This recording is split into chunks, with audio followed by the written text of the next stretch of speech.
साधक जब देवी का ध्यान करता है तो उसकी इच्छा शक्ति को दिव्य अग्नि में बदलने की शक्ति जागृत होती है। बहुत कम लोग जानते हैं कि ये रूप साधना में चंद्रमा और मंगल की संयुक्त ऊर्जा को नियंत्रित करता है। तीसरा, गुप्त साधना विधि। स्वागत है आपका हमारे इस वीडियो में, जहां हम उजागर करते हैं वो रहस्य जो सदियों तक वेदों, पुराणों और तंत्र में छिपाए गए। आज हम बात करेंगे माता के उस स्वरूप की जिसे साधक अखंड तपस्या, अग्नि जैसी सहन शक्ति और योग की प्राण शक्ति का प्रतीक माना जाता है। ये हैं माँ ब्रह्मचारिणी, नवरात्रि के दूसरे दिन की अधिष्ठात्री देवी। तो वीडियो को अंत तक जरूर देखिए, क्योंकि मैं आपको बताने वाली हूँ वो रहस्य जो साधारण कथा में कभी उजागर नहीं किए जाते।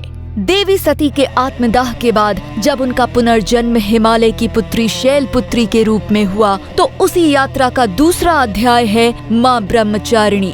ब्रह्मचारिणी यानी वह जो ब्रह्म यानी परम सत्य की खोज में निरंतर चलती हैं।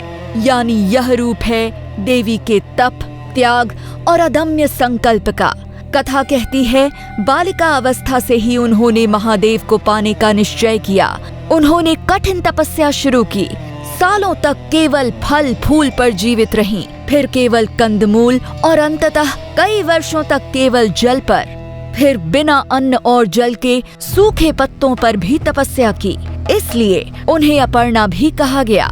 उनकी तपस्या इतनी कठोर थी कि देव, दानव और सिद्ध भी भयभीत हो उठे। ब्रह्मांड का संतुलन डगमगाने लगा, क्योंकि कोई भी शक्ति इतनी कठोर साधना पहले कभी नहीं कर पाई थी। अब सुनिए वो बातें जो शायद आपने पहले कभी न सुनी हो। पहला, माँ ब्रह्मचारिणी और चंद्रमा का संबंध। बहुत कम लोग जानते हैं कि ये रूप साधना में चंद्रमा और मंगल की संयुक्त ऊर्जा को नियंत्रित करता है। चंद्रमा मन को स्थिर करता है, मंगल तप और साहस देता है। जब साधक इस देवी का ध्यान करता है तो उसका मानसिक द्वंद्व मिटता है और साधना में अग्नि जैसी शक्ति आ जाती है। दूसरा, स्वाधिष्ठान और मणिपुर चक्र का रहस्य। योग परंपरा में माँ ब्रह्मचारिणी को केवल तपस्या की देवी नहीं, बल्कि स्वाधिष्ठान यानी इच्छा शक्ति और मणिपुर यानी शक्ति अग्नि चक्र की अधिष्ठात्री माना गया है। साधक जब देवी का ध्यान करता है तो उसकी इच्छा शक्ति को दिव्य अग्नि में बदलने की शक्ति जागृत होती है। तीसरा, गुप्त साधना विधि। आधी रात को उत्तर दिशा की ओर मुख करके घी का दीपक जलाकर ओम ब्रह्मचारिण्याय नमः मंत्र का 108 बार जाप करने से साधक के भीतर आध्यात्मिक तेज प्रकट होता है।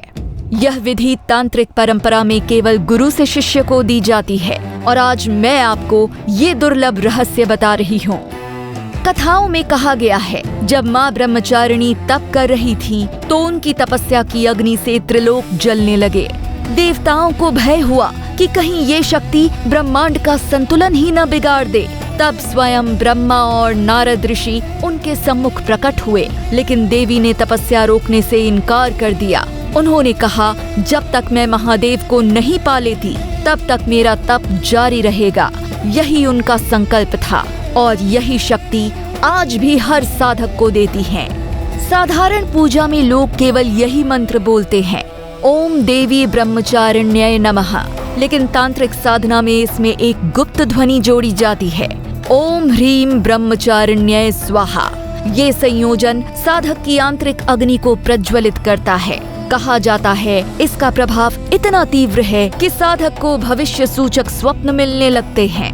कल्पना कीजिए, एक नन्ही बालिका हिमालय की गोद में बैठकर सालों तक तप कर रही है। उसका शरीर दुर्बल हो चुका है, लेकिन उसकी आंखों में महादेव को पाने की ज्वाला आज भी जल रही है। यही है माँ ब्रह्मचारिणी की शक्ति।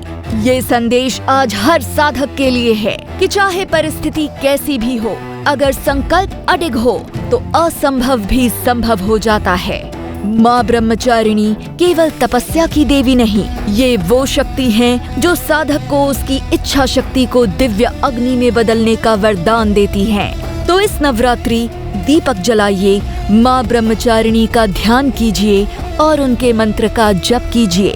आप देखेंगे कि आपके भीतर छिपी ऊर्जा धीरे धीरे जागृत हो रही है। अगर ये रहस्य आपको छू गया है तो हमारे चैनल को जरूर सब्सक्राइब करें, क्योंकि अगले एपिसोड में हम उजागर करेंगे माँ चंद्र घंटा का वो रहस्य जिसे तांत्रिक परंपरा में सबसे गुप्त रखा गया है। वीडियो को लाइक और शेयर कीजिए, क्योंकि माँ ब्रह्मचारिणी का आशीर्वाद वही पाता है जो ज्ञान को बांटता है। याद रखिए, साधना की ये यात्रा अभी लंबी है और हर दिन एक नया रहस्य उजागर करेगा।